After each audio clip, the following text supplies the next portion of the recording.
Se noti che i tuoi denti si stanno consumando, potrebbero esserci due fattori. Molto spesso si pensa che il responsabile dell'usura dentale sia esclusivamente il bruxismo notturno, ma solo in parte è corretto, proprio perché vi è un altro fattore, il reflusso gastroesofageo.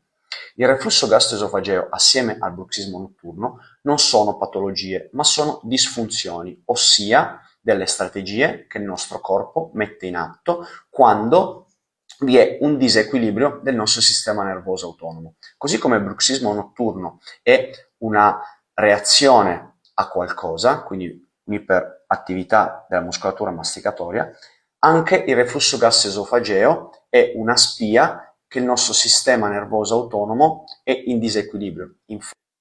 Durante la notte, infatti, avvengono delle piccole risalite di succhi gastrici all'interno dell'esofago, causando dei microrisvegli notturni, quando vi è un disequilibrio del nostro sistema nervoso autonomo.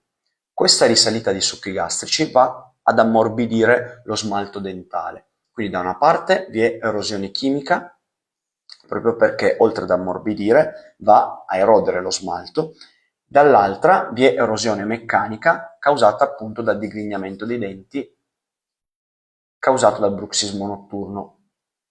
Queste due disfunzioni stanno di nuovo alla base di un disequilibrio neurovegetativo. Sono delle reazioni che il nostro corpo mette in atto quando qualcosa non va all'interno della bilancia neurovegetativa.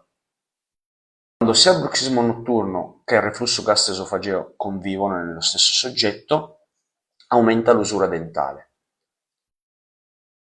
Se ti svegli con questi sintomi, è importante fare una valutazione accurata e soprattutto farti seguire all'interno di un team multidisciplinare, come ad esempio quello di cui faccio parte.